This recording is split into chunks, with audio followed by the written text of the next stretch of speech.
Hello everyone, this is Uzi Vlogs and welcome back to our channel, and this is 18 Hangout Club.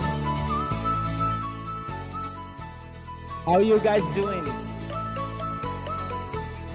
I'm pretty sure everyone is excited for this, and this is one of the surprise live that I'm doing. And as you all know, guys, we will still keep doing this. 18 Hangout Club has been running since 2020, and we are still on. So first, I would like to thank you all guys for coming in and tuning in right now. Why do I speak in English? It's because you all know that my guest is coming from United States, and we all know him, right? There you go. Keep it coming, guys. Keep it coming. Please do share this live stream, and I really excited for this, and I'm pretty sure you are too. Let me just give a few shout outs to everyone that is here, right? Peanut Butter Hedda. Hello? I mean, one of the moderators of Josh. There we go. Sammy Jam is here. Gemini. It will be a great morning in the Philippines. Feeling excited. GKD and Uzi, let's go. I'm very excited to see this coming from Miss Gemini 062. Keandra Marie is here as well, saying like good morning Good morning sa inyo, Kuya Uzi. And hello na kay Sir Josh. Lagi ko pinapanood reaction nila Sir Lucas. Yeah. I'm pretty sure Josh will probably end up learning Tagalog after our stream. There we go. Becca Bacani, Stephanie Tugano, Lavender, Roma from United 18 of Emirates. Welcome. Also Carol from United 18 of Emirates. Thank you guys so much for waking up so early. It's actually 6 a.m. here in Dubai. And of course, I would like to say hi to everyone that is here from United States watching us, and also from Philippines. We are crossing streams from different countries at the moment, so kudos to you all. Pretty me, hello, Maurice Corner. There we go. I'm gonna show myself now, so before this will become a radio interview. So here we go, guys. I'm gonna show myself with you.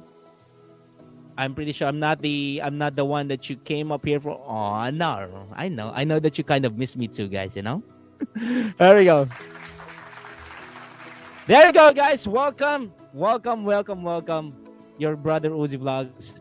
And yeah, I'm excited for this. It's been a while since I have a guest from US or an international reactor. So I'm really I'm so up for this today, you know. But excuse my English today, because I'm not sure if I'll be able to maintain it. Like SB19, you know, sometimes, you know,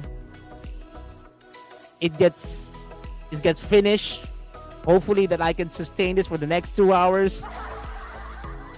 All right, so here we go. Mariluti from California, Terraville Dometita watching from Valenzuela, Philippines, watching from Kuala Lumpur. That is Joy from Uzi Cats. Thank you. Good day, everybody. From Ron, come with me, Bell. Good to see you both, Uzi, Gidkiddad, of course. Uzi, thank you for this. Now, I'm going to thank you guys. 100 people at this very early morning. For sure, it's weekend today, but definitely some of you probably are at your work, going to your work. And some of you are probably, you know, just, you know, you don't want to wake up early in the morning most of the time, like me. But you guys woke up early for us. So thank you so much. I mean, you guys are awesome. What else? Myra Reyes, say hi. Carry mo yan. Good luck. Yeah. Good luck to me. Yeah. All right. So, yeah. Who am I going to be interviewing today is Gidkiddad, or famously known as Josh, on his live stream. And we get to know him. We get to know his ideals on SB19. We get to know, like, pretty much some of his about his life, something about his life, something about his channel. So we get to that, and we get to know him more, and how did he become an 18, and probably what did he see on SB19 that made him become an 18. All right, here we go. Marludi just got up from work. Greetings from San Diego, California. 18 Sambuanga is here as well. Yes, my English will expire probably in the next hour or so. So we'll see that. All right. Wait, hold on. Maybe I will miss someone here that is really, really important. But anyways, guys, I would just like to thank you all, guys, for dropping in today. 100 people. I know that someone just watching, but if you want to make your presence known, just drop in your comments. Probably I will read some of the questions that you will ask later. Just keep it coming, and then once I feel that it's relevant to the topic, and I will ask that with Josh. There you go. He can actually see every bit of your comments down here. So keep it coming. Show the love. All right. Okay. Bella from United 18 of Emirates. So good morning, and to everyone. I hope that you guys are all doing well. From Australia, Gladys Lambert. I'm gonna be there tomorrow. So, yep. Shout out to Australia. Australia's wow. That is what? Oh no, Australia's ahead. Oh yeah, Australia's afternoon time. There we go. All right. So let's get it started, right? Shall we? Shall we? Let's. I'm gonna introduce to you our beloved guest for tonight for tonight with Josh, for today with you guys, and for also early morning on our case. United 18 of Emirates is here, the official. Thank you for joining. Wow, this is how then Josh is. To be honest, guys, I mean, like, this is how cool this is, because I mean, like, some of my friends I don't actually watch live streams are actually here. Wow. Here we go.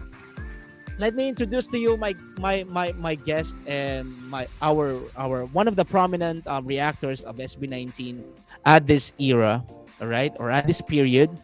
Let's welcome everyone, the one and only Gidkiddad. Gidkiddad. Josh. Hey, yo, Josh, how are you? Hey, Dude, bro. your music's banging. Oh, thank you. Oh, guys, good thing that you told me that. All right, I was just rocking out over here. Oh, okay. All right, there you go. I was like so loud. Like, I was just rocking out. Anything. Nah, all right, there we go, bro. How are you, man? Good morning. Man. Good morning. Glad to be here. How's everybody doing?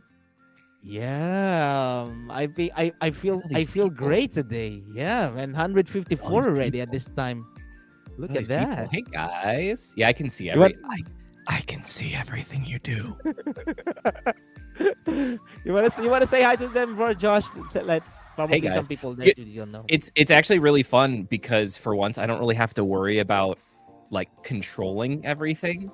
Like it's like a freeing thing to just be here and like not and beyond, but just not worry about anything. Like I'm not touching buttons. I'm not worried if the stream's going down. Like we're just chilling. True. You know? True. Just chill. Nice feeling. All right, man. Josh, well, first I would like to thank you for joining me in the stream. It's my pleasure. Especially for you, that I know that we are on a different time zone. Yeah. But we still to manage through, and like when I messaged you about this, you never hesitated. So thank you so much. Thank you so much. I couldn't thank you enough. All right. So you want to say hi to your subscribers are already here. Like some of them are here. And also Uzi Cats is here. United 18 is here. 18 from the Philippines is here. There we go. Hey guys, hey everybody. How are all you doing? That's the real question, chat. How are you doing today? Are you having a great day? Is it a great day to play? That's what I need to know, everybody. Yeah, for sure. Everyone is kind of like enjoying the day now. All right. Josh said, "Welcome to 18 family." Wow. Let me ask you. Well, we'll ask Josh for that. Like, let's ask Josh that in a moment. Like, we want to see that it comes from him. You know, the story of becoming an 18, right? We get to know him first. Okay. Let's get it started. Like, Josh, just for our viewers, like at least to get to know you more. When did you start your channel, Gidkiddad, and was this the actual plan for this channel to do the reaction videos? Because for me, I mean, like when I started my channel, it was just music covers, and then it went up to reacting videos. So how did it start for you? Yeah, so oddly enough, so we actually started our channel. It was April 2020 because it was right when the pandemic hit.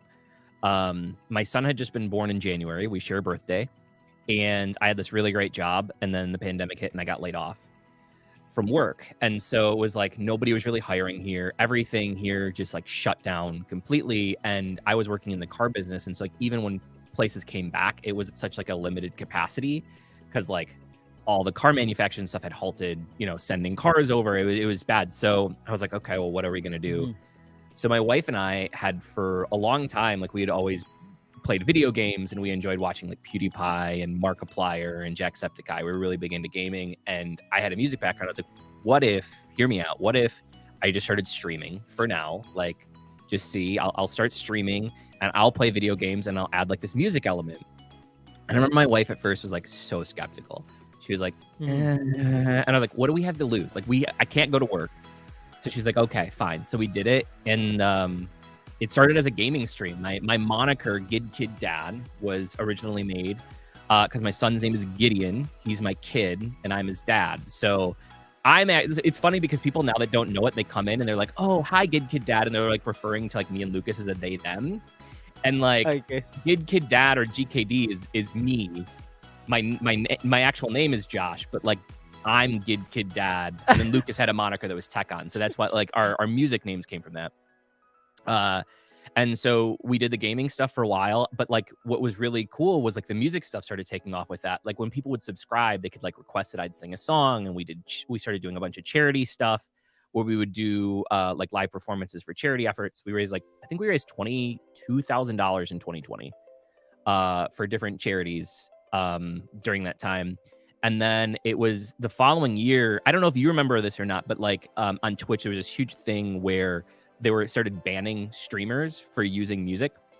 Yeah, true. Do you remember that? I heard this. I heard this. Yeah. Yeah. So at that point in time, we were like, okay, well, I wanted to figure out a way around that, because like even a lot of music that says it's copyright free, it demonetizes your streams. Like you as a YouTuber, if you wouldn't use that music, you don't get banned, but they go and they demonetize. No different than when we do a reaction, right? Like that money goes to whoever made the music, not to us. Yeah. And so it was the same thing. And so I met with a previous buddy of mine who we were best friends in elementary school, was like, hey, are you still producing music? And we got together, we started making actually DMCA free music for streamers. Oh, okay. So if you actually go to my Spotify, there's 4 albums on there. There's like 80 songs, and all those songs, we don't monetize those at all. Like those are free for anybody to use, YouTubers, whatever. You can pull those songs off there, use them in your videos, use them in whatever. We do not claim them. They are completely DMCA free. That's so nice. It kind of just took its life from there. So like from there, he and I started getting more into music. He was like, hey, he's actually the one that was like, you should do some music reactions. I think that you'd be really good at it. And I was like, fine. And like, I wasn't really excited about it at first because I didn't know, like, I didn't think anybody would care. I didn't think anybody would care what I had to say. And I wasn't going to do like the reactions that were big at the time were all the people that just go like, dang, oh, that's fire. You know what I mean? Like, it's true. And I couldn't do it. So I was like, well, I'll just be me. So we started doing a couple reactions. I was kind of into it. And actually, I ended up stumbling onto BTS was how I really went down the rabbit hole. I didn't know who BTS was. I saw that this video Butter was taking off. And I was like, you know, I need a palate cleanser. Let's listen to Butter. And I did Butter and I just botched it. Like, I did so bad. Nice. I did so bad. And people like, I mean, you did it bad, like, well, like some of the things that I said, they were like, because I'm from the West, right? And so of course, I was really into boy bands back in the day. Like, I love Backstreet Boys, but like I called BTS a boy band, and like they came after me for it. Oh, and I also wasn't used to like the whole, I wasn't used to like the whole makeup thing. And like, I made a comment and I was like, oh, they all kind of look the same, because like everybody had like the same hair and it was really well put together. Yeah, like, true. Do that here. But I listened and I said, you know what? If everybody is this excited about them, there must be something to it. And I did a follow-up and I started following them and I went down this crazy rabbit hole and now I have them tattooed on my body. So that is so cool. You have a tattoo? Yeah. Yeah. So they're the Army logo and then the BTS logo. The BTS logo. Yeah. That is so cool. That is so cool. So I never thought that we'd end up being there. And then Lucas and I kept doing more and more. And I went back to school for music production and we started producing music together. And then we opened the studio. And actually, I noticed that you have a lot of guitars. I mean, like you've been playing since when? I mean, like, when did you start? So like, I dabble in guitar. I don't really play guitar well, but I dabble in it. I've been playing on and off since I was in high school. I play like my actual instrument that I play is alto sax. Oh, So I have some of those on the wall oh, back that's there yeah. too. I saw you playing during Yeah. your live. You're really good at it. Yeah.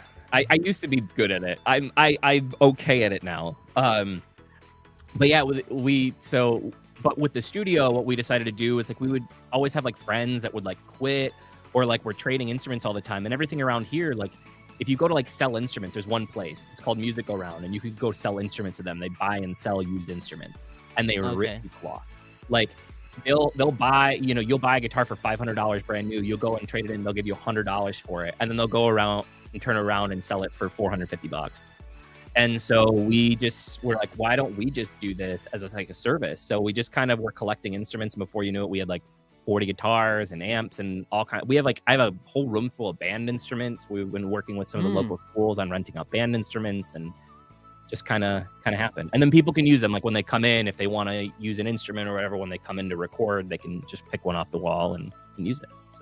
So you're recording studios also there with you in that Yeah, so place. it's hard to see because it's dark in here, but like actually if I were to move this guitar thing behind me, our mixing console is the entire back wall. It goes on the entire back wall, and then to the left back there is actually a recording booth. So there's a glass window back there, and then there's a huge recording booth in there that's completely treated and stuff. And then on this side right here is we have a podcast studio as well. So Okay, that's so cool. That's so cool. So what kind of music?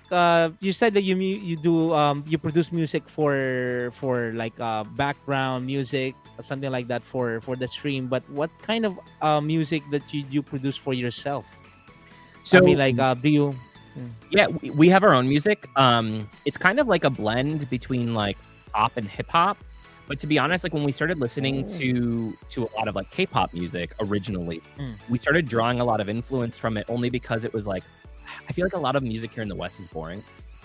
I'm gonna get like unpopular opinion on that, but it's like we go for very, very simple here, and it's a formula that works in the West, but it's boring to me. And what I love so much about and it's not just K-pop, J-pop, C-pop, P-pop.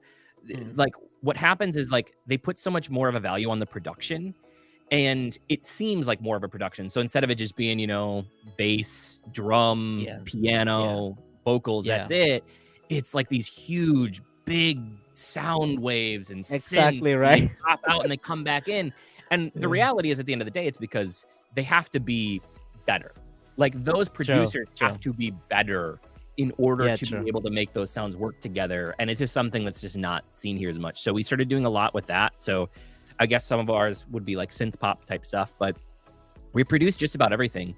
Lucas's background, actually, he toured in like a heavy rock band, like a screamer rock band for a while when he was younger. They toured the country.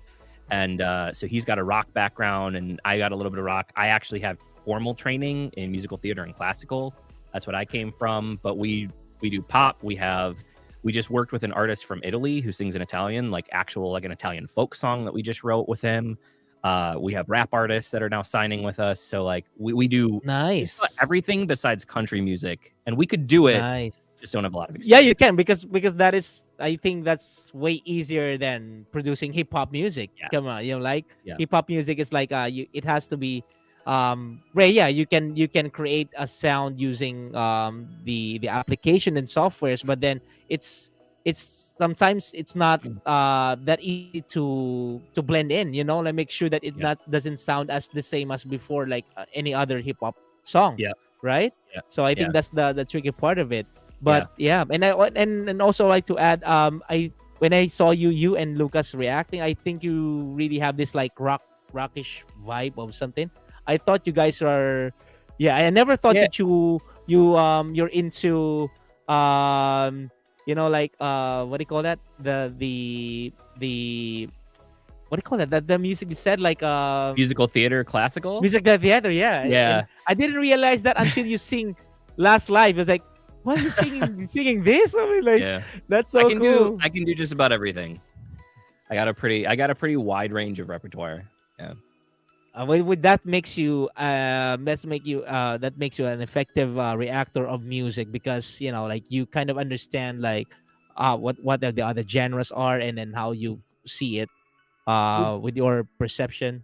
Yeah, it makes it really cool because, Lucas and I are very, very similar in terms of like, we like everything. Like, we're not one of those people who are really, really closed minded. So, like, even if music isn't necessarily our cup of tea and we're like, we might not listen to this song, there are things in music that we can appreciate.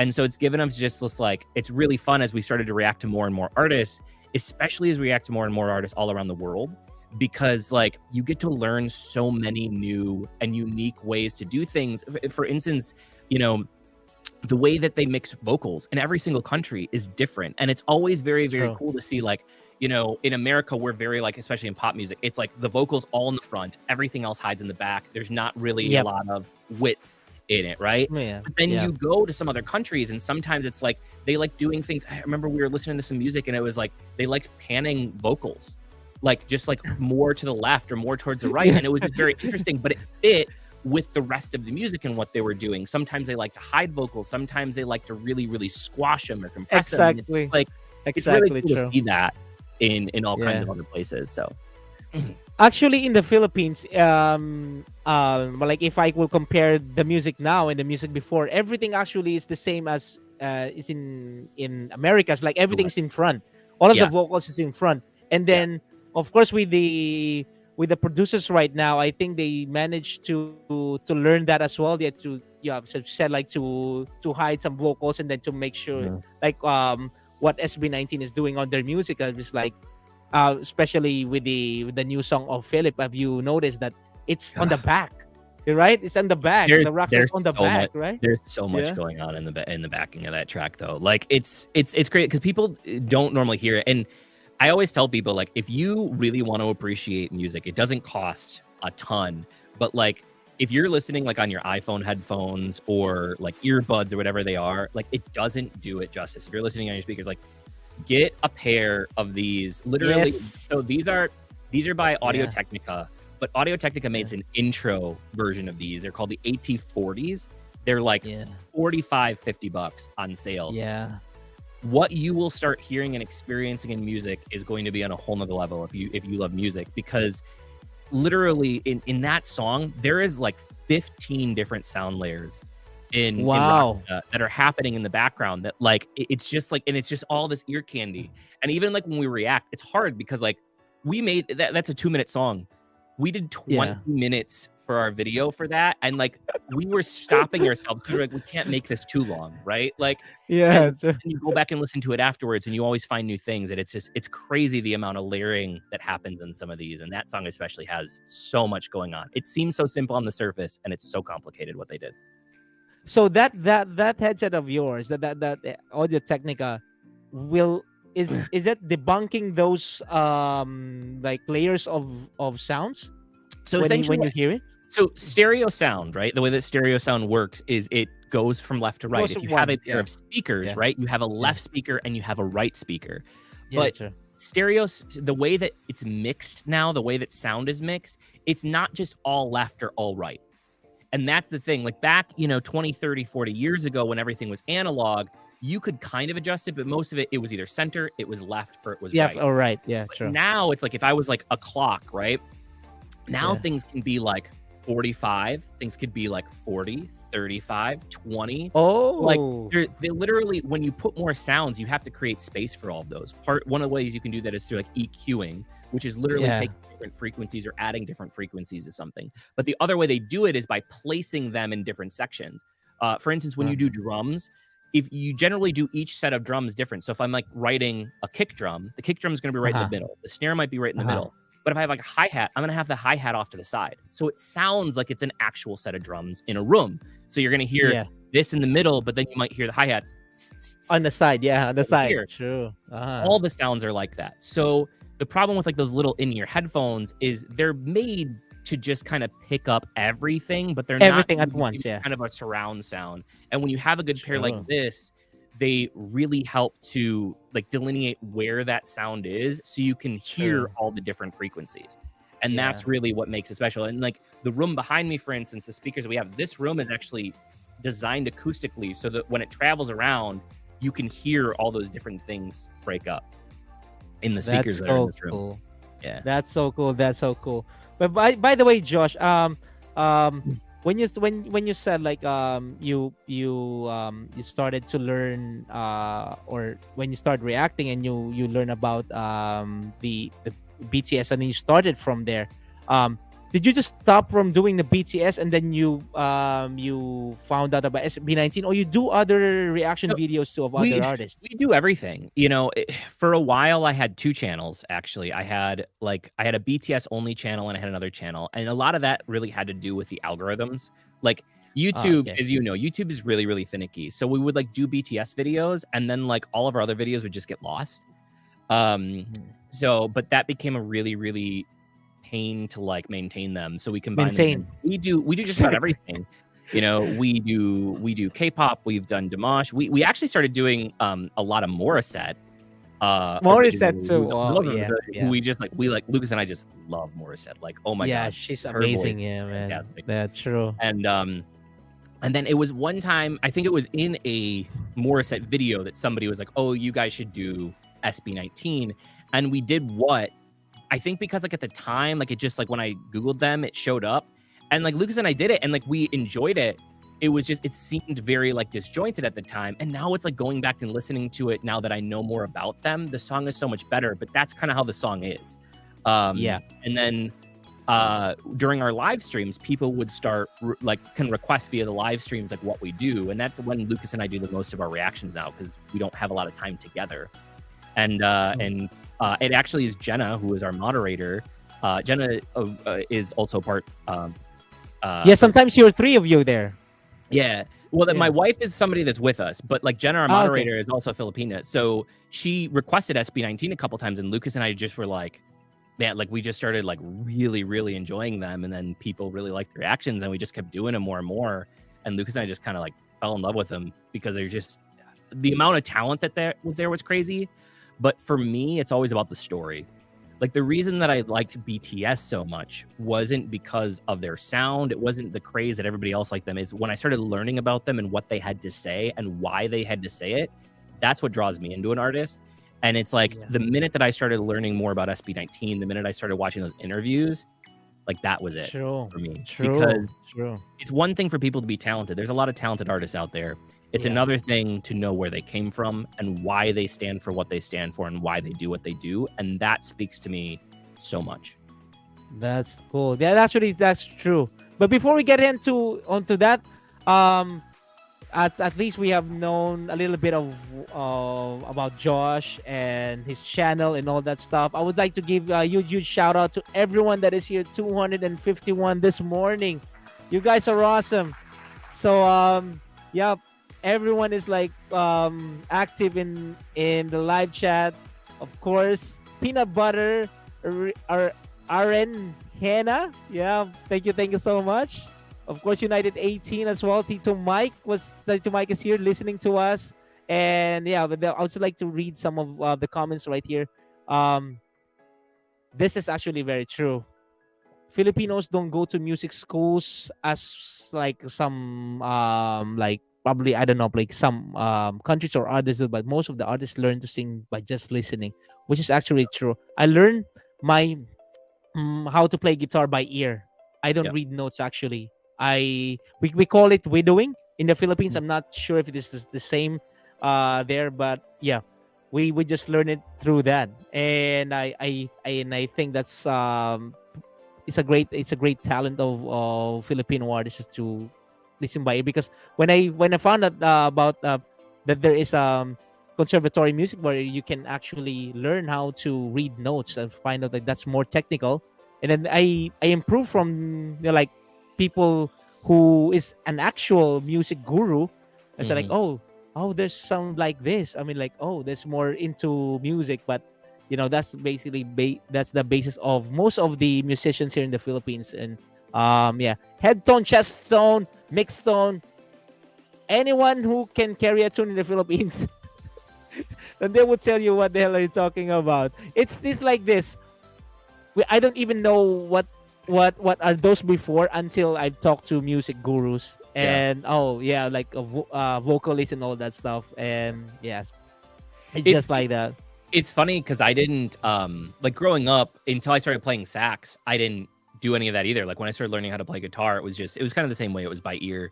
Like unless you go to a private school here or you have a lot of money, it's very very similar here. Like it's not. There's not a lot of ways to learn unless you can pay for private lessons and stuff like that. Yeah, true. Okay, and what else, Seer? Okay, peanut butter Hannah. I'm just gonna call you Hannah.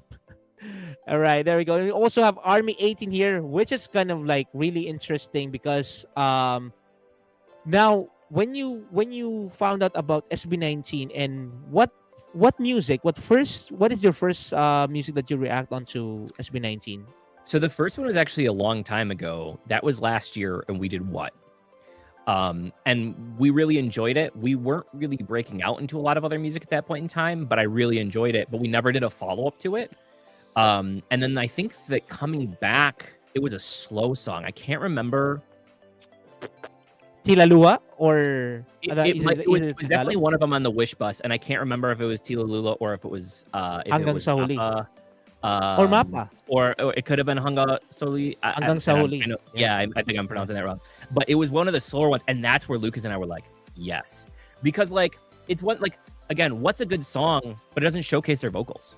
You know what I mean? Like, not in the way that some of those other ones do. And, man, when we started hearing him sing like that, especially on the Wish bus where it is live. Okay, so she's saying that was the first one. Hanggang sa Huli. There you go. But especially because we knew it was live, that was when it was like, this is it. Because it's one thing to do that. Like, look, we mix and make and record music for a living. You'd be surprised the amount of people that come in here that cannot hold a tune that I can make them sound really, really good. In fact, which is 80 to 90% of the music that you hear on hit radio, I promise you they can't do that live. But when they're sitting there and you can see it and it's zoomed in on their faces and they're doing it live, that's a whole different ball game, and that's what was so impressive about them. And every single time somebody would request another one, it just got better and better, and we got more and more excited about it. True. I think that's what's great about SB19 is that they started to train without this enhancements, vocal enhancements. So the core was like, of course they have to know how to dance, but then they have to carry the tune. They know how to carry a tune, and then they improve from there. Of course, when they started, we all know that Stel was the most well versed vocally. Also Pablo, right? And the three of them just like started from humble beginnings on their vocal expertise, and it just improves every time that they perform, every time that they release music, right? So that's what's good about on SB19 is because you can actually see that they don't rely heavily on music enhancements or like vocal enhancements, and they can actually sing live. If you will backtrack a lot of their simple videos that they do, they sound amazing, man. Like the covers that they do before, oh man, you have to see all of those because you're gonna be surprised how much they can do. Have you seen Stel and Josh's song? Oh, sorry, Stel and Justin. No. Oh man, they have a cover of Lady Gaga. I was gonna say, is that Shallow? People have been requesting. Right, okay, here's the problem, guys. It's like a catch-22 for us. So, because like I do this full time and run the studio and do the channel, but Lucas still has a full-time job. So people are always like, "Oh, why isn't Lucas in every one of your videos?" It's like because he works and we get like one day a week together.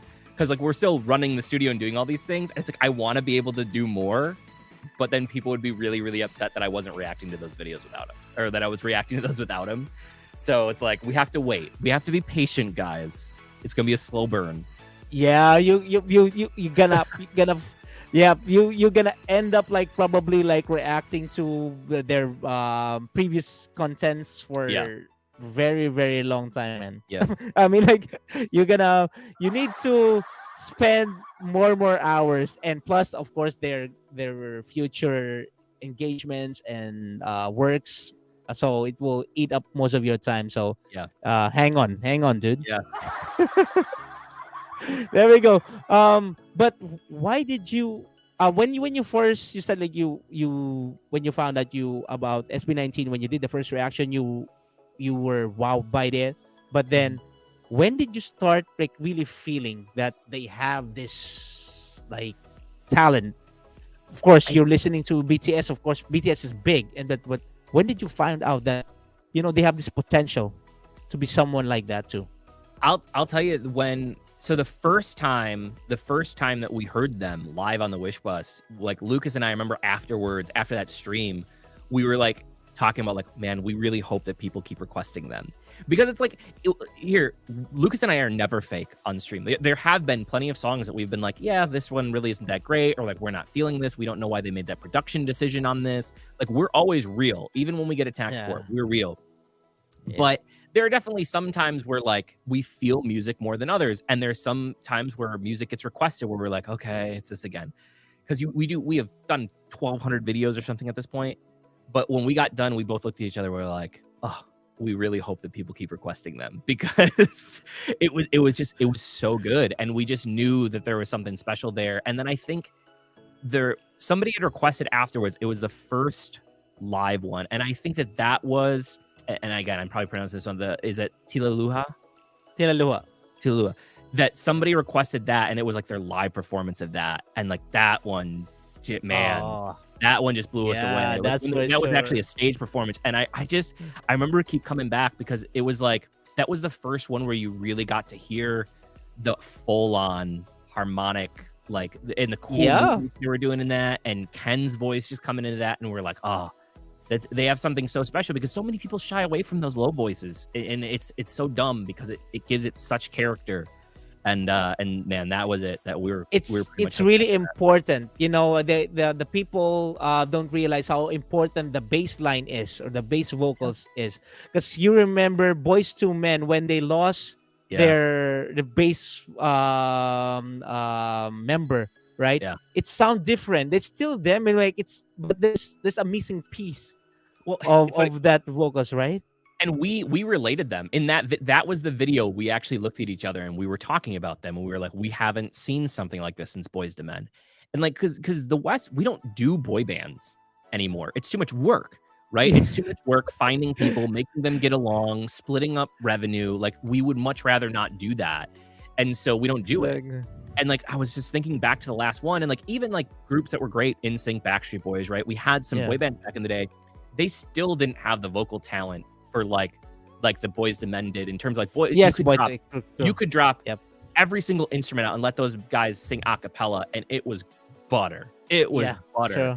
And SB19 just had, like, when we listen to that, it's just like, that's what SB19 had. Is like, you could drop every single instrument out, just let them do it, and it's just butter. And it's because they just have that harmonic balance that so many groups can't get. And they have the tuning to be able to pull it off, because you can't do a 5-person harmony if any one person is just slightly out of tune. It doesn't work. True. And that is the most important thing there. And I think they have learned this along the way. And I would say, like, they, the way they sing now, of course they didn't start like that. They're really not a vocal harmony group. So you can actually see the improvements that they've done, especially right now. I've seen one of their videos on they did it, like, I think they're just practicing on an elevator, and then when I heard them, it's like, dude, they were like totally different people from when I saw them like 2 or 3 years ago. So it was really like, it's like amazing, like the way they really improved their craft. Now let me ask you, like, let me ask you by member, what can you say about, of course you haven't seen the before SB19. Sure. What can you say about Josh vocals today? About Josh's vocals, or are you talking about my vocals? Yeah. Josh's vocals in there? Josh's, okay. SB19. Okay. Yeah. The SB19 Josh. I remember I was so impressed because, again, like most groups, especially larger boy groups now, they have lines, right? They have like a rap line, they have a singing line, they have dancing lines, right? Especially if you're talking about more of like the quintessential pop groups. And so, like, I remember the first time that I'd heard him, it was kind of like rapping. And then when I heard him sing, I was just like, wow, because normally you don't do both, right? And I was really, really impressed by his vocals and his ability to do that. I remember I was told since then that he really didn't sing too much, like that he was learning that more and more. And I was like, what I will say, when your weakest link is like better than 90% of singers in the world, you got a pretty good thing going on. You know what I mean? Because like if your rappers can sing, again, it just adds more to that harmonic balance, and that's what makes it really, really special and really cool. True. And I have a soft spot for Josh's with purple hair. I don't know, it's just a thing.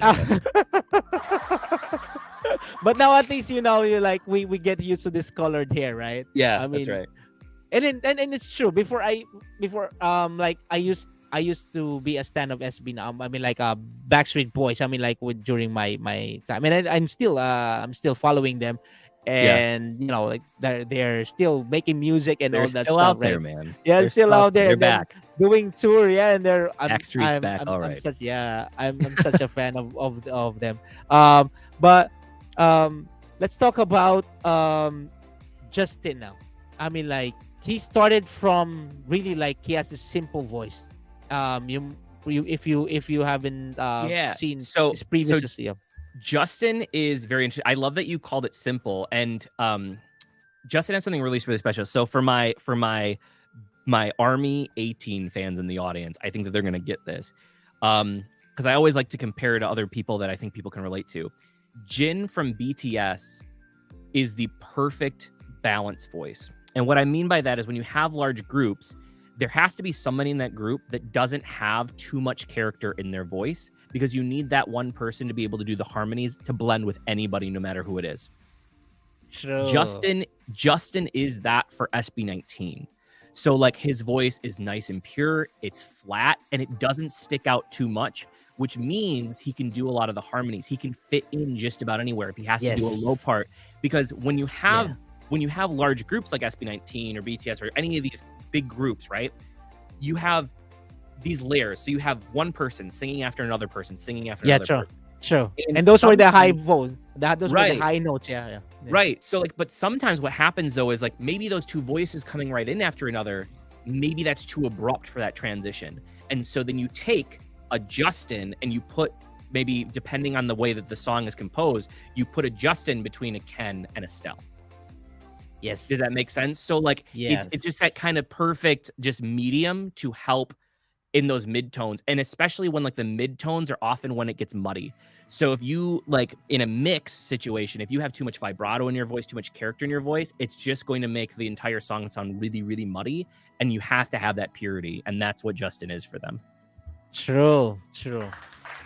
And I think for me, it's that Justin is the, if I will categorize their vocals per member, I think Justin is the alto in the group, right? That's a good way. That's a good way of saying it. Yes. So how about I'm gonna end up with Pablo for sure, because he's the leader, right? Sure. So how about, I'm just thinking now which one's first. Philip, so Ken or Stell? Anyone? Okay, Ken first. Dude, hashtag sewer pop. Hashtag sewer pop. Dude. Dude, Ken's voice is so dirty. Oh. Right. So, man. So after we recorded the Roxa video the other day, like Lucas and I were just still talking about it, and the hardest part about low voices is mixing low voices, okay? With high voices, you already have the high frequencies. So when you add a little bit of saturation to them, when you add a little bit of areasness to them, you bring up the higher frequencies a little bit, they sound great. Low voices are a completely different beast when you talk about mixing them, because they're fighting with all kinds of things. They're fighting with the bass guitar. They're fighting with the kick drums. They're fighting with any low-end synths that you have. It's very, very difficult to do and mix it correct. But his voice is so unique because it's got this really, really interesting like timbre to his voice. So it sounds so wide. And if you guys have seen the Rockstar video, Lucas and I kind of talk about this. It sounds so much lower than it is because his voice is so wide.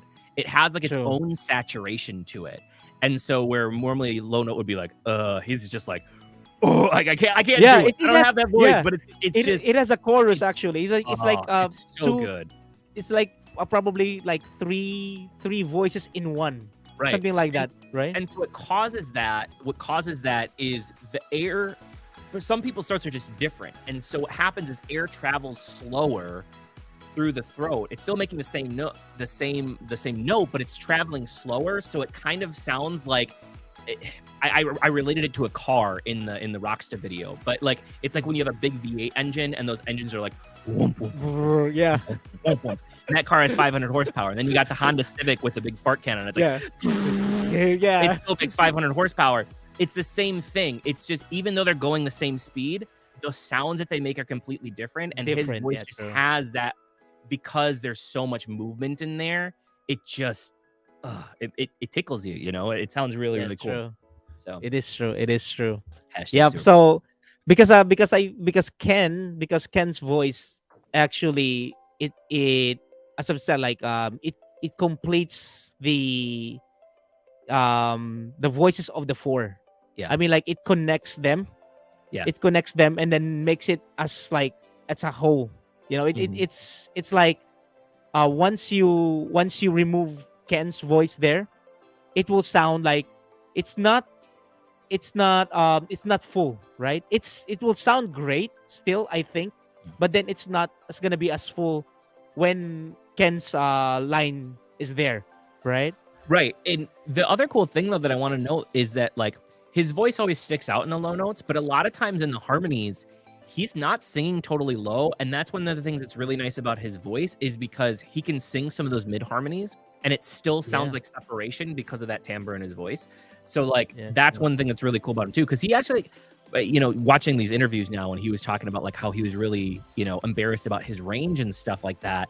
Like he's actually can sing. Like I've heard it in some of his stuff. Like he can get up there. I think you know it's just learning your voice and being more confident in that aspect of your voice. But yeah, like he's there. There's so many qualities to his voice that help out that group. Just imagine him being always as a starter. If you have noticed that he's pretty much the starter of the song, and Pablo is actually just like putting him there because he knows that his voice is like the you know, like introduction, you know, like to rise up the bar.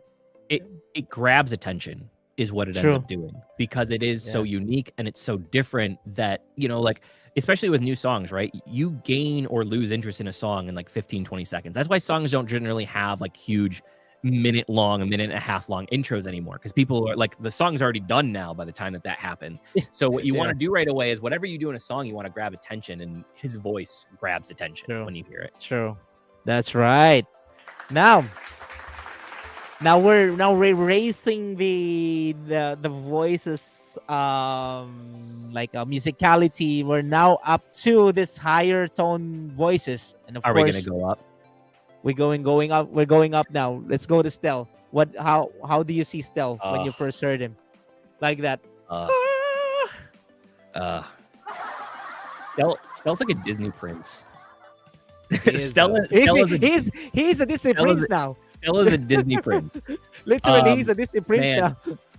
You know, it's funny. So, and I know that I can keep comparing. I think it's a good thing that I'm comparing them. But I always talked about in all of music right now, I think that JK out of BTS, that he has the perfect pop vocal flat, because it's so hard to keep your voice flat.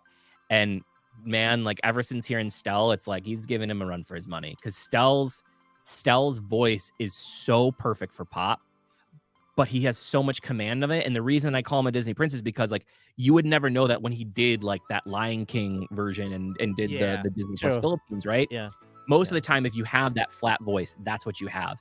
But he not only can do that perfect pop flat, but he can go and add in the vibrato and give it that very, very much musical flavor to his voice. And so there's just such a dynamic version of his voice that he can pull out at different times, which is kind of interesting because like as I was watching the interviews, and I may be wrong on this, but as I was watching the interviews, it doesn't sound like singing was originally his thing. Like it was dancing, and he picked up singing after. And like normally you think like when people have really, really good voices, it's like something that they've been doing since they were a kid. And it sounds like his was a little bit later on in life that he was like, all right, I'm just gonna start singing now and be awesome at it. You know? Yeah, but he actually from what I know and what I've my information, if it's still correct by this time, he actually when he did the interview, he said that he loves singing, and then the people find out that he is singing, but he's been attracted to dancing, so Dancing people. instead. Yeah, so during his younger years, or in his high school or college years, he is a dancer, but then he sings on the side. I think that's where he, like, people notice it, oh, he can sing. Oh, he can But sing. Yeah. yeah, but when I did my interview with the parents of SB9, or with the parents of Stel, he does really sing even before, when he was young. Okay. It, I was yeah, saying, he that makes just, sense because yeah. he's got some pipes. Man. Yep, it's that vocal range. I really couldn't believe that sometimes when I hear, like, damn, and like I actually wanted to have that range, and I'm practicing to have that range, but his is like he has this like ambient voice that when he wants to belt it out, he can belt it out, but when he wants to settle it down, he can settle it down, and then he'll turn into, his voice can turn into R&B, and also he can sing ballad, pop. I mean, like, this is just so versatile. Yeah. I mean, just wanted to say 100%. That. I mean, now, go ahead. Oh, go ahead. I was just gonna say, the, like, with his voice, right there, you can train your voice. Your voice still has limitations. And he is just blessed with the type of voice that, like, it almost seems like his range could be limitless if he kept testing it. Like, however his throat is built, it's just, it was made for singing. And so, like, I always find it funny, and it's like, you know, you kind of almost want to be, like, jealous of it, right? Because it's like, oh, dancing's my thing. I can kind of sing. And then you go and you have a voice like his, it's like, bro, you can't kind of sing. You can't sing. You don't kind of sing, okay? You don't kind of sing nothing.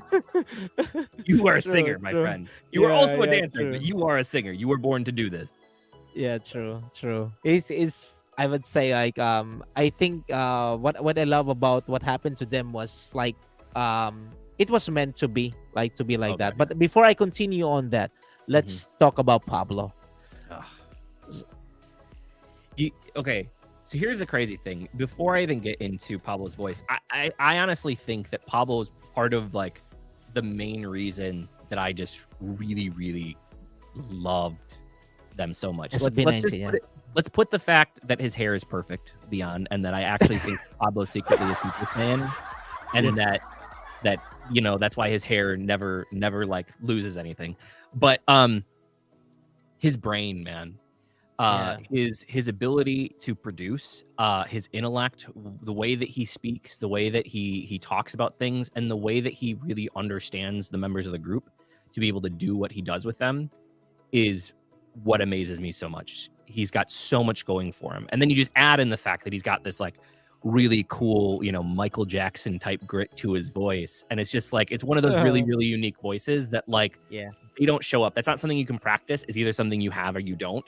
And it's so good. But honestly, the more and the more that I watch about them, that's where the story starts getting me, because you start hearing all their stories, you start seeing how they really work together, and you see all the work that he really does have to do to make everything kind of work the way that it does.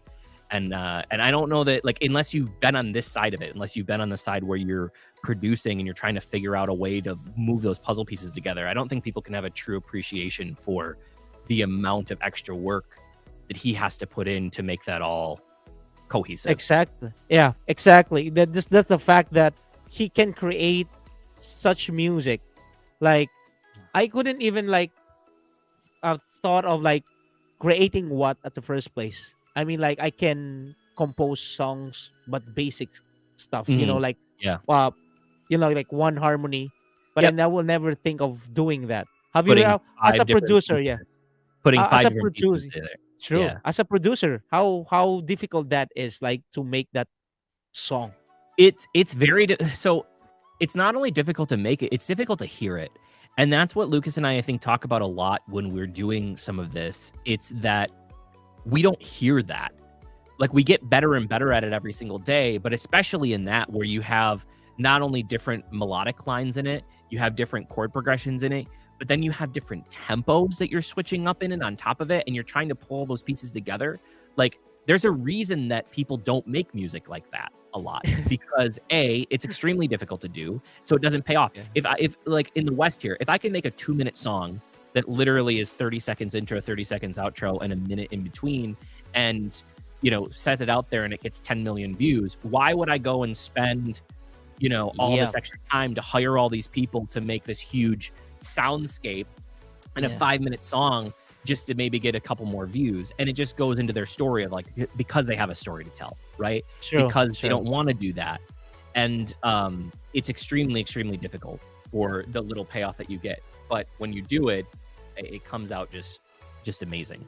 Yeah, true. And then at least, like, what I like about how Pablo creates his music, as he doesn't give a fuss to the mainstream, or like what is like trending right now. He wants to put a little bit of that trend, but he wants to make it different, right? And let's be honest, like, again, outside of the only people that work making mainstream music are people that are already signed with labels. Okay, especially here in the West, right? If you're trying to make music that's like music that's on the radio today, but you're an unknown entity, unless you get extremely lucky, you're not going to get listened to, because you're like everything else out there. Yeah, when true. you are trying to break into a market, you have to create something unique and fresh, and you can take elements of what's happening today, but you always have to be changing that dynamic, changing the wheel, because the reality is it might be years before somebody even discovers you, and then by the time they discover you, you still have to be ahead of the game in order for yourself to be relevant. And so I think that the best musicians, the ones that are doing things like he's doing, like, those are the ones that are making it as the underdogs, right? Because they don't have the money behind them, they don't have the people pumping out girls in mini skirts dancing or whatever it might be, right? You know what I mean? Like, it's very different. You gotta fight. And the only way to do that is to be the best at what you're doing and create something that's unique that people want to listen to that they can't already hear. True. And then we have to remember that being on a pop group, it's not actually something new. I mean, like, it's something that has already been there, but it's just like it's like you can never be sure if you're gonna make it or not, right? And after, go ahead. I was just gonna say that it's even harder because in genres, like, when we talk about pop music, I think people think of a type of music, but really pop stands for popular, right? But when you take groups like P-pop groups, K-pop groups, C-pop groups, J-pop groups, right? Generally, while they're considered to be in that genre, they sing all different genres, right? If you take all of SB19 songs and you place them back to back and you play them for somebody that's never heard them before, they might not even think that a lot of those songs are the same people singing. It's same because they're different genres.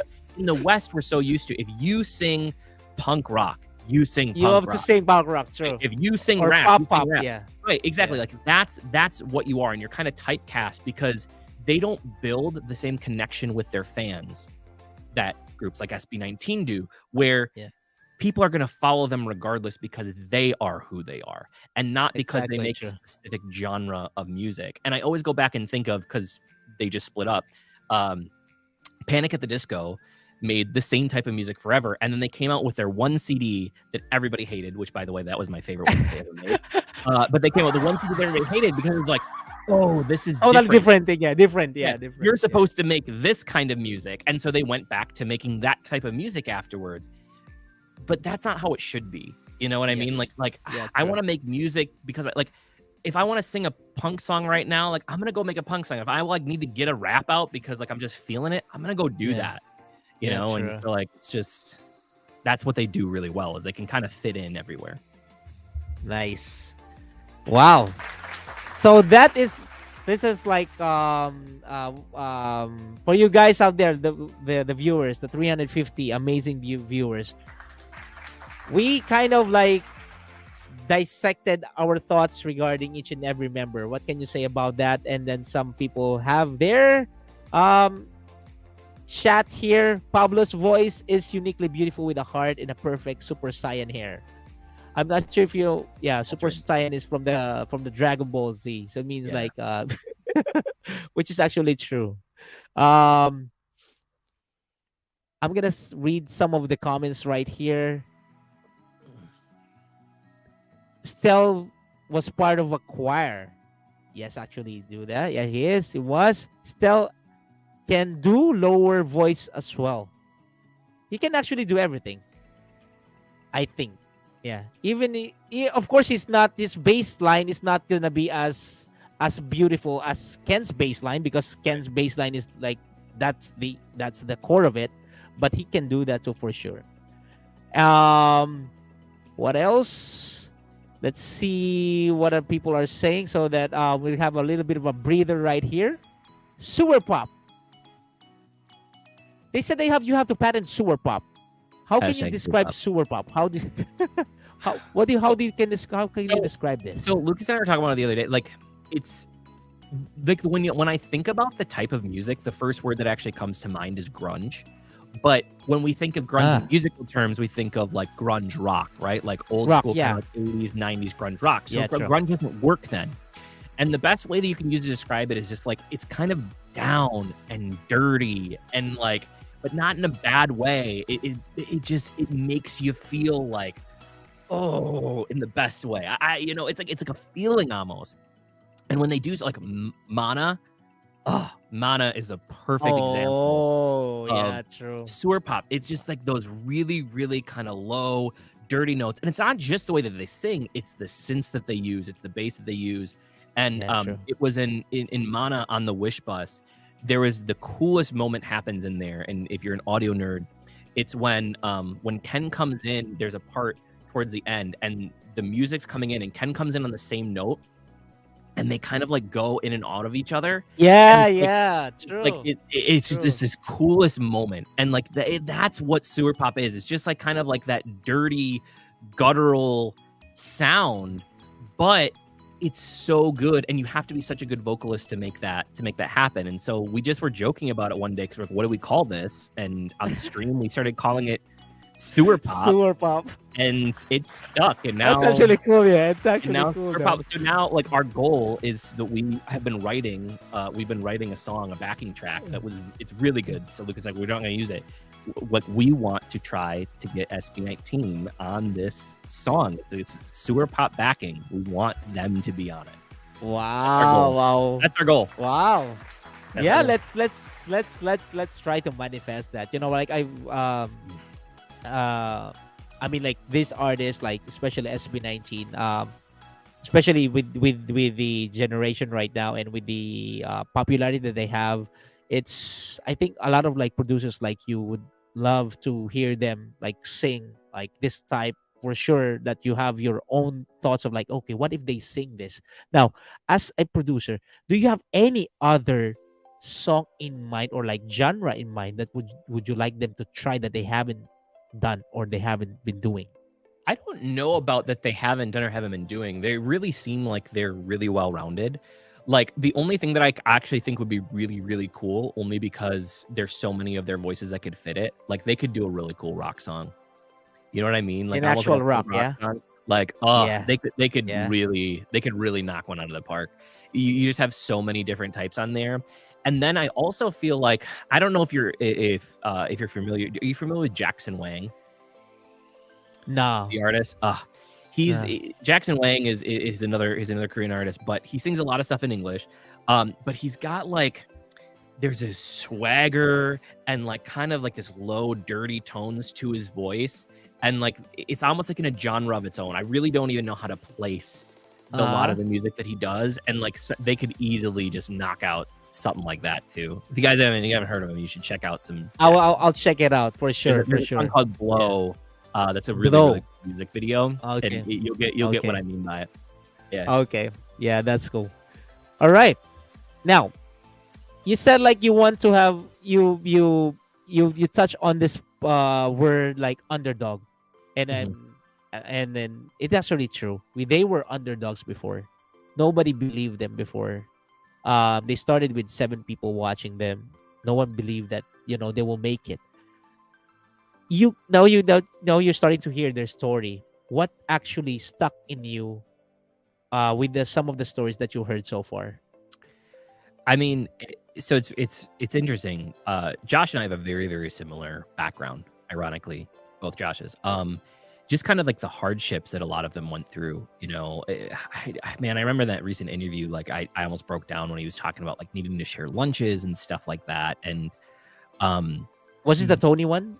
Was it the Tony interview that you did? He did. He talked about it a little bit in the Tony Talks interview, Yeah. but he really started getting into it in the Quento Juan interview. And I feel like because they were so familiar with each other, that they felt very comfortable in sharing it. Like I don't know, that interview was so amazing to me.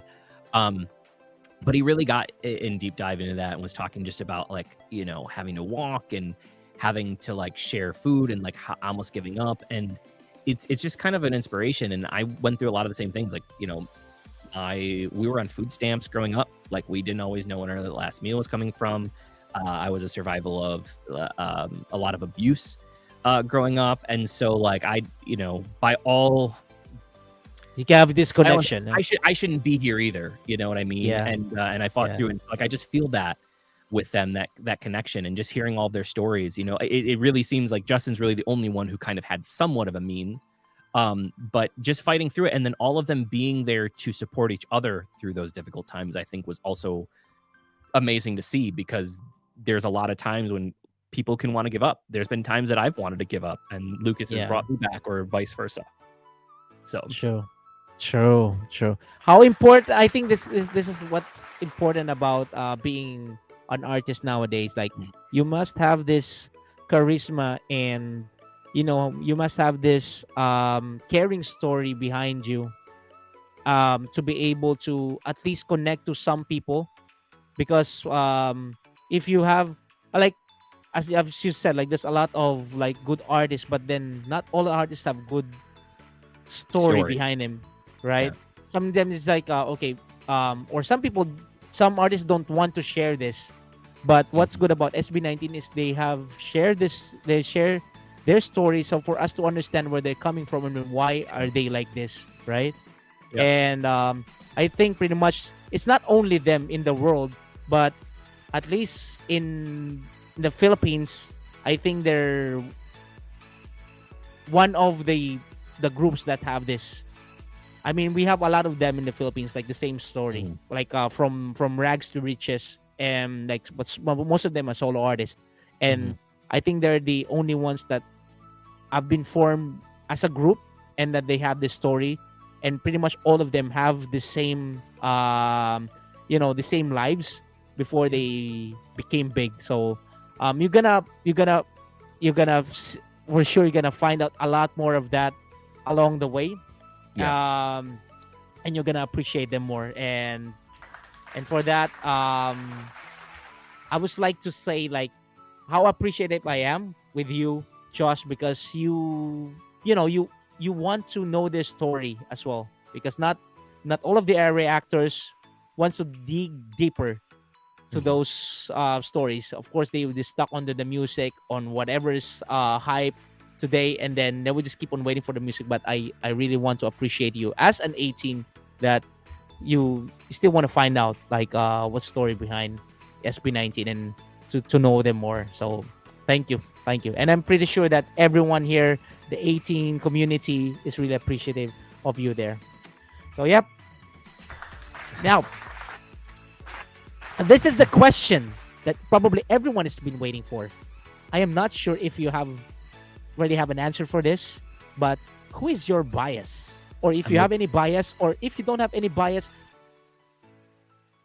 why you don't have a bias? And why? And who are you really looking up to in SB19 if you don't have a bias? So I'm OT5 right now. OT5 OT5 right now. Love OT5. It was the same thing when I started listening to BT. It's really, really difficult because each person brings so much to the table. You couldn't remove any single member and they would still be SB19. There feels like there would be something missing. In terms of looking up to, I think that like on a personal level, I really, really do connect with Josh just because like our backgrounds are just very, very similar, and some of the things that we've gone through. And also Pablo as and again, not for I think the reasons that a lot of other people, but just, you know, his intellect, the way that he puts things from a production standpoint. I'm just very, very impressed with him and how much weight he carries on his shoulders. So like if I had to like actually say, you know, who I looked up to, I think it's probably those two the most. But at the same point in time, you can't take any one of them out, and I appreciate them all for very, very different reasons. Yeah, true. Just like everyone else. I think even though we have biases and some of the 18 have biases, we love SB19, everyone as a whole, and then we appreciate them. They have this certain character with them that you're gonna love most. For example, like Justin's you know, like kind heart vibe. Yeah. Like once you see him like actually in person, you're gonna be like blown away. Like you're just gonna be stuck up right in there. Like you actually can see like as much as Stell is the heavenly voice, Justin is like a heaven for me, because I've seen Justin in like personally, and my goodness, he's like it's like a heaven, like it's like that, you know. To be honest, it's like my perception of him is like when I see him, like, man, oh, just like that. Josh, like the way he was like, he has this like physique of like really like but he's kind-hearted, man. He's kind-hearted. It's like he honestly seems to me like he's like just like a big teddy bear, and like he probably is like the big brother of the group, you know. From that's like what I get from him. Like he's like the Rock, it seems like. Yeah. And also Ken has the same vibe. Ken, a lot of people thought that he was like, they doesn't speak a lot, but I think now 18 knows that he speaks a lot, and then he is actually very talkative. He wants to engage and for me, when I experience like meeting them, it's like that. And Stell is the as the funny guy as he is, as probably you can see, and you will see on the next video or on the vlogs and all that stuff. He is actually just like that in real life. And Pablo is like, because of this, probably he's the guru mentality. You will see that he actually thinks a lot. Like for me, but I just noticed that he thinks a lot and he notices things very, very easily. Yeah. And because it's like, I think that his genius mind is working every time. He's a born leader. He like is always paying attention to things. He just sees things. It just kind of comes naturally, and you have all those kind of qualities generally. True. The reason why I'm talking about this is like, I want to ask you, like, in what if there's a chance that you're gonna meet SB19, this is gonna be a tricky question. I'll make it hard for you. If you're gonna meet SB19, but you only can meet one person. Oh man. You can only meet one person in a 5-minute talk. Closed door talk. Whom are you gonna choose to meet, and why? You gotta come at me with hard questions. And not only that, it's like who, and why, and what are you gonna ask that person or that member? I think that I would actually probably, if I only had one, I would probably want to meet with Pablo. And if I only get to do one, and I think that I would just ask him like how his brain works, like what, you know, like what his thought process are on a daily basis with like music, you know, like I don't know. There's something about his brain that just mesmerizes me, and so I feel like I'd have to go with Pablo on that one. Are you gonna ask like what like what type of music that he's inclined into, or why he's making this kind of music, or just like, or just want to know? Like, only have 5 minutes, so we got to keep it short, right? Oh yeah. You probably only have 5 minutes, so like if I had like the one question to ask him, because I'm sure he's gonna be answering it for a while, it would be like basically like just, you know, I'd like, it's like I want to see how his brain ticks when it comes to really developing and making music and the decisions that he makes, you know, because it's easy to ask questions like, you know, what are your influences? What are this? What are like, but like, you could get that by listening to a lot of music, right? What I want to know is like, the why. Like, why Yeah. do you tick the way that you do, and what makes you tick that way? Nice.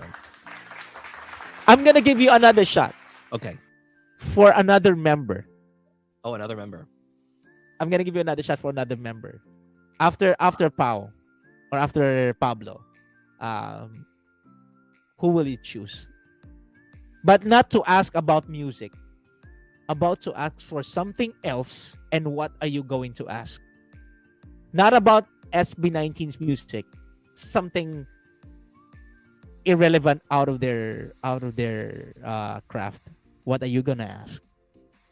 I think that I'd probably meet with Josh. It's like this. It's like this, bro.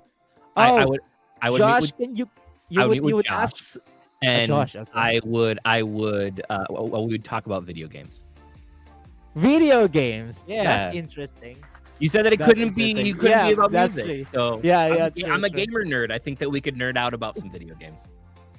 What do you want to know about this? What do you know about? I'm interested in how he got into, like, he's like a Yeah. semi-pro video gamer. Like, Yeah, it is actually though. you know what I'm saying? Like, I'm just like, Yeah. how do you go from like that to the, like, we have a lot in Yeah. common. So Yeah. how did you get into video game things? How did you switch from there to here? True. I don't want to spoil you, but there is, a prediction from one of the mentalists that they talked before. Mhm. There was a video of that. You have to find it out, man. You're gonna have goosebumps. He's a pro gamer in the Philippines right now, and when he was interviewed, he was not pro yet, and was not part of that league yet. And then dream was to become a pro gamer, Mhm. and then this mentalist said like, you want not have probably a time to become a pro gamer because you're gonna go international, and that's when it Oh. hits international. You have to find this out, bro. Crazy. It's gonna you're I need gonna to have see that. goosebumps. Yeah, you have to see that. You have I to need see to see that. that. Yeah. Wow. So it's Paolo and Josh. Now, like let's make it interesting. If somehow, if the SB19 would go and if I'm able to, this is like this. I always ask this to all of the reactors that I'm interviewing. If somehow the SB19 will go into your house, and like just to visit you, what part of your house would you like them to see first? What part of my house? Yeah, I mean, like if like something like, okay, let's go to your house, let's get in there, and like, where do you want to bring them? I mean, it used to be like I used to have my studio at my house, but now it's here, so that's pretty difficult.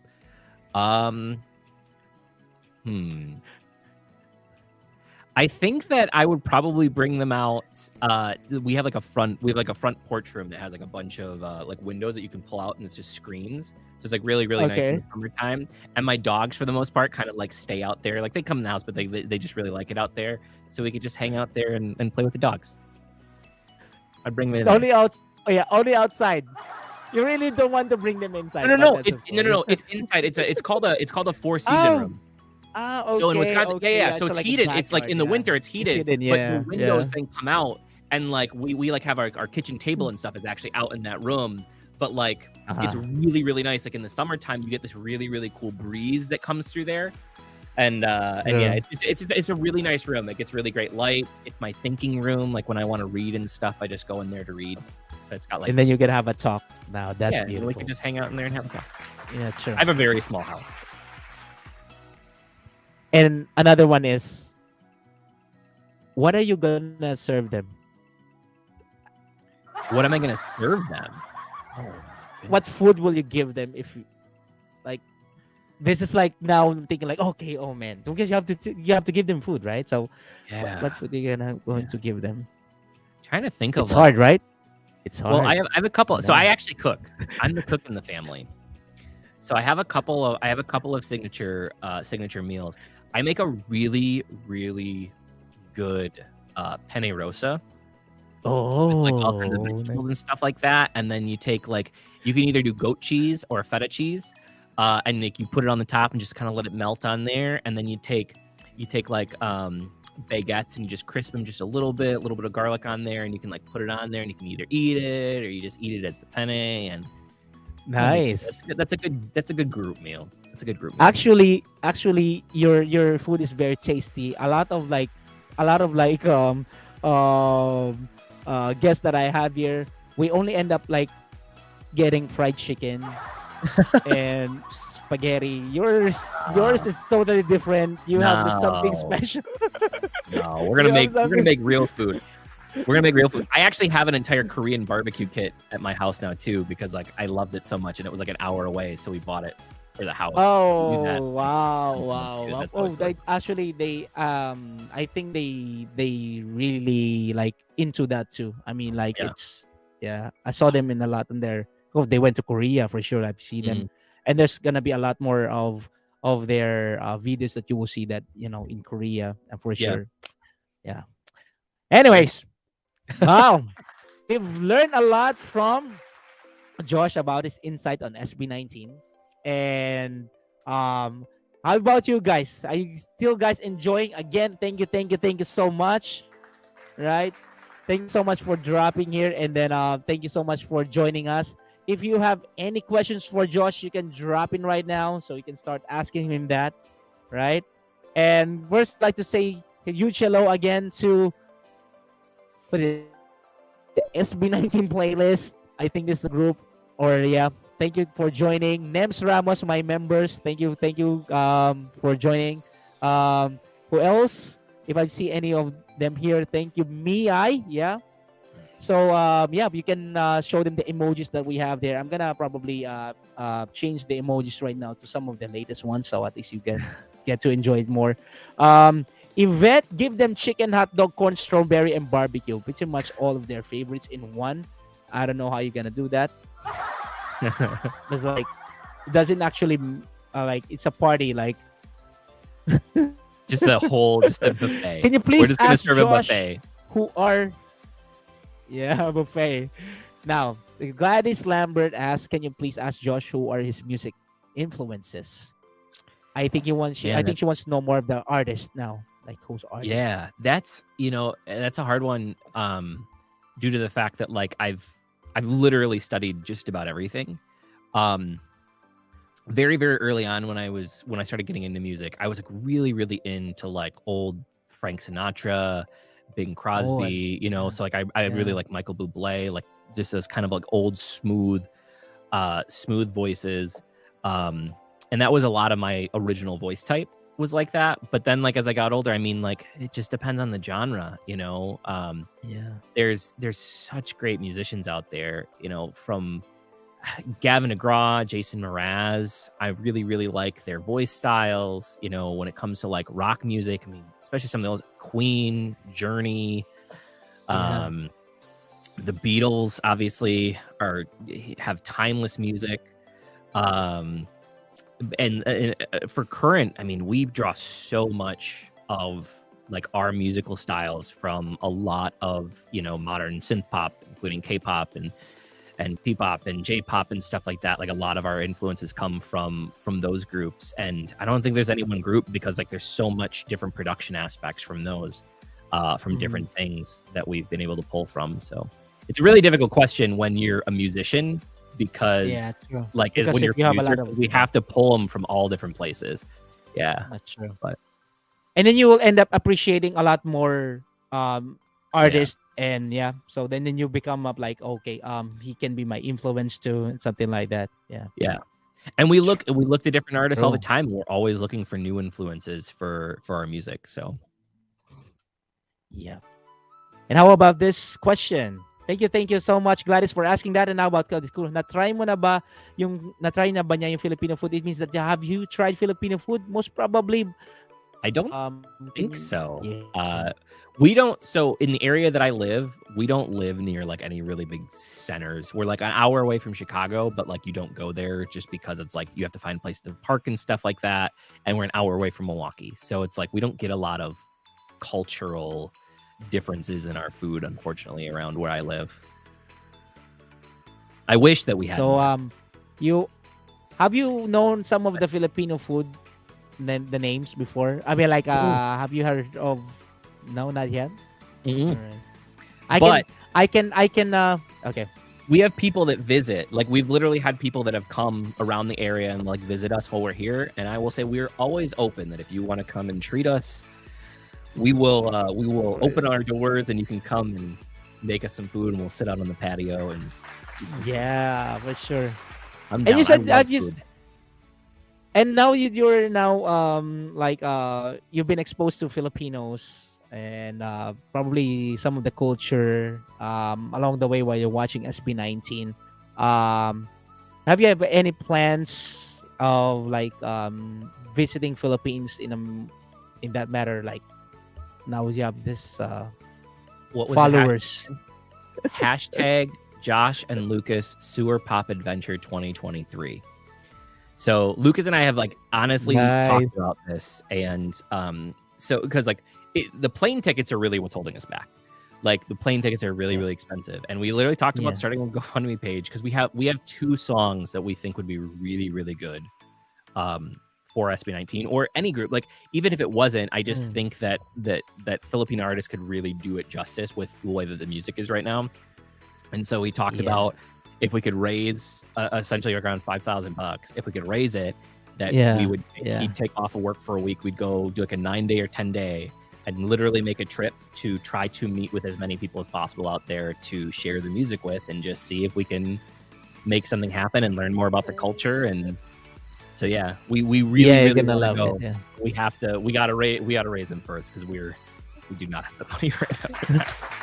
Don't worry, it will come for sure, and for sure that a lot of people will support you for that, and we do 18s, we do support people on that, especially if you can see that your heart is like really like to see them and all that stuff. So yeah, It'd be let's it'd be, manifest that, right? it'd be a dream, man. I can't even imagine. Can't even Yeah, imagine what it because would be like. yeah, unfortunately, Ching Channel P-PopCon 23 this March is, I think that's way too early, right? So many people were like, "Oh, it would be so great." Like, trust me, if we somehow could raise the money early enough to be able to do it, like I would make it happen, and I'm sure that Lucas would make it happen. I Yeah. don't see there being a way in the next. Yeah, true. Basically, we'd have to raise it next month in order to get Yeah, tickets. true. So it would be True. really really difficult, but it would be awesome if we could. Well, SB19 as on the like last tour, Wyatt tour, they've been there in the United States. Where can you possibly go if they come back and then do a concert there? Like, which is the closest place to you? Ooh, Like Chicago would probably be the closest if they did Chicago, but like I mean if they came here we'd probably just find a way. Yeah, you might never know. Yeah, we saw BTS in Las Vegas. I saw Stray Kids in LA. So like we'd find a way to get there if they came here. We'd find a way. But maybe instead they could make a stop here, like on one of their extra days, and come to the studio, and we could just record a song here. And That I would talked be about great. doing we could do like a crosswalks karaoke thing here in good old Kenosha. But yeah, Yeah, that would be awesome. work. All right. We'd find a way to see them. Should we do another stream like Christmas for Sewer Pop Adventure? One of like Sarah is asking. Stream like Christmas. Are you talking about the donation stream? We raised money for UNICEF after Christmas. Oh, that's actually cool. Yeah. But that wasn't for us. That was for UNICEF. That's good. So you do this charity like all like pretty much every time. So no, to- it's like we used to do a lot of charity streams when I was doing the gaming streams because Twitch was just like a better platform for it. It seemed like people were much more used to it at the time, and we're still trying to get back into it now. It's like when we did it, we had to like set up all kinds of equipment in the other room. I actually almost broke our computer because like I pulled it off with my foot. I pulled it off the table and like made the stream go down. But we're trying to do more and more charity stuff when we have the ability to. Nice. It's a lot. It's a I lot of love. setup. Yeah. Yep. And I do actually commend people who does that.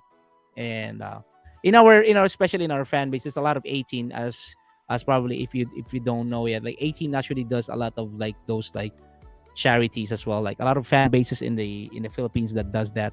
And in our fan base here in Dubai, we actually do that too. The United 18 of Emirates, whoever, some of them are watching right now here. Yes, we do that too. So yeah, keep it up, keep it up.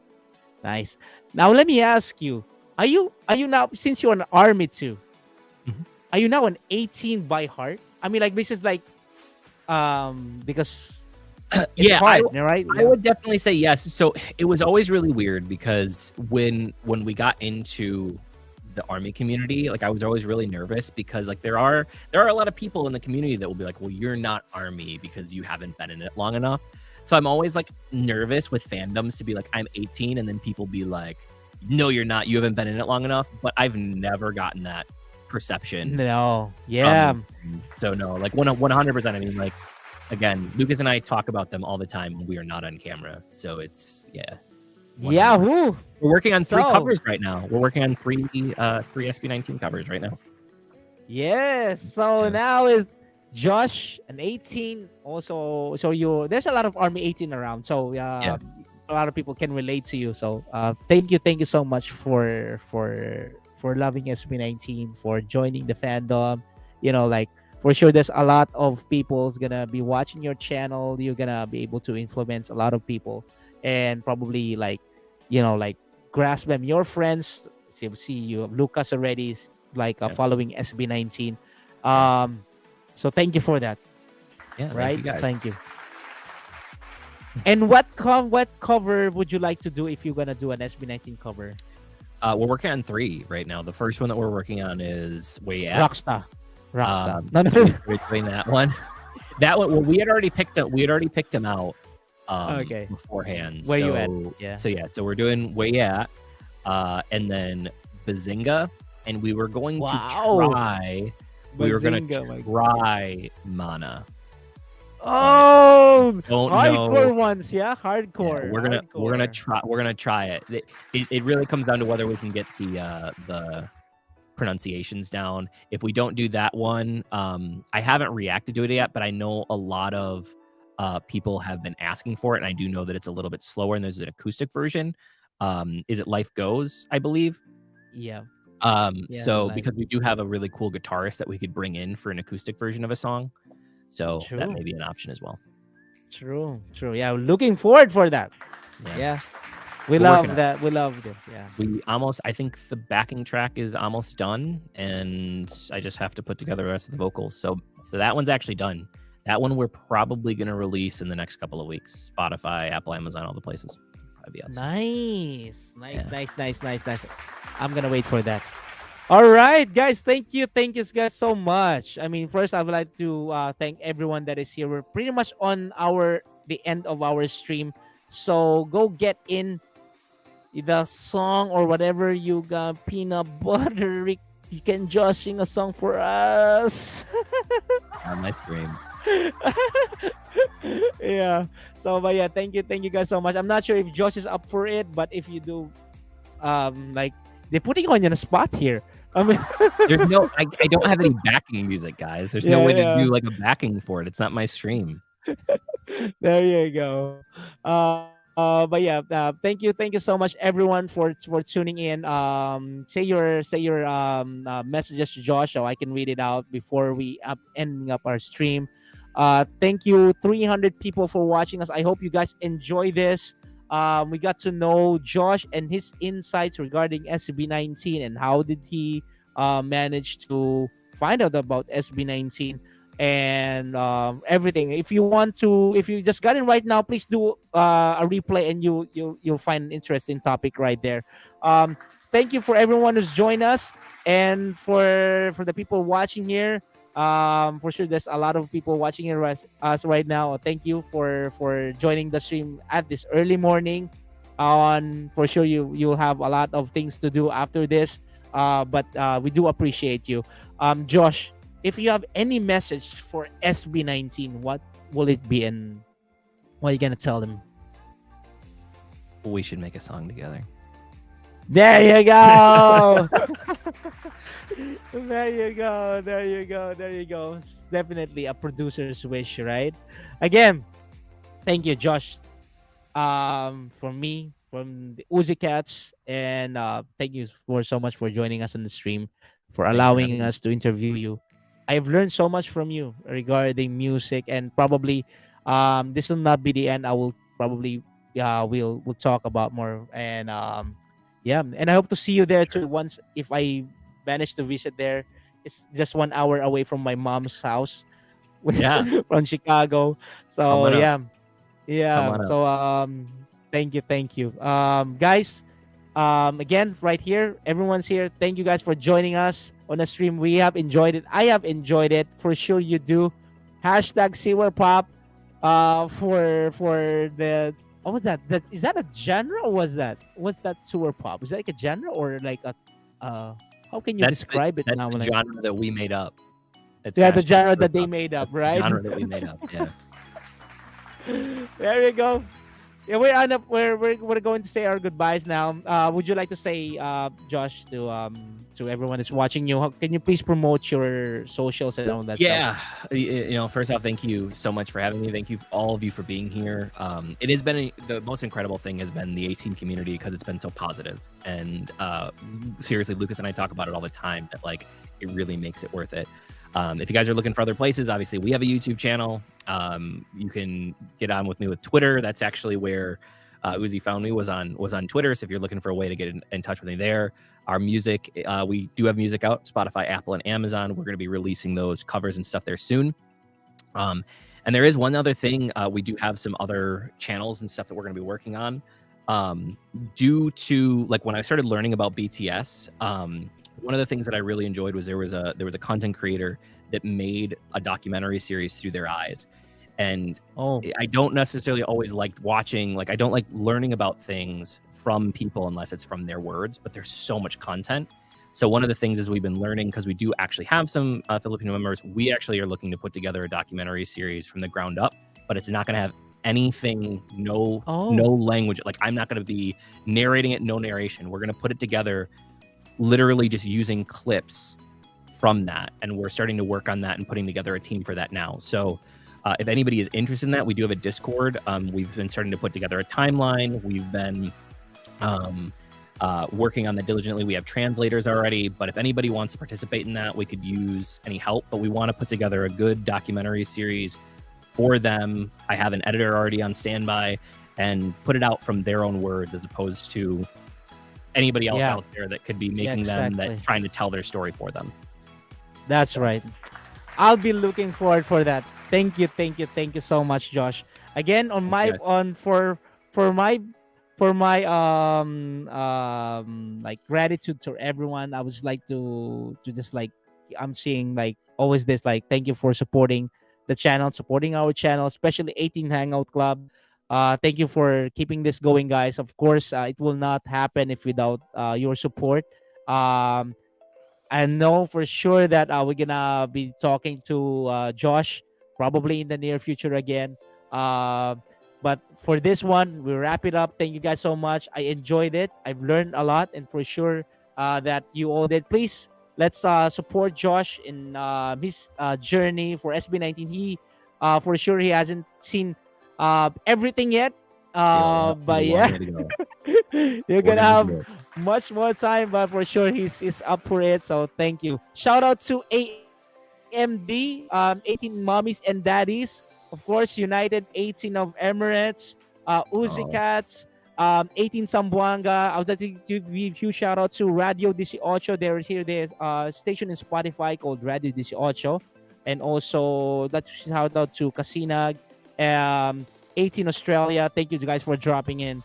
I love you guys.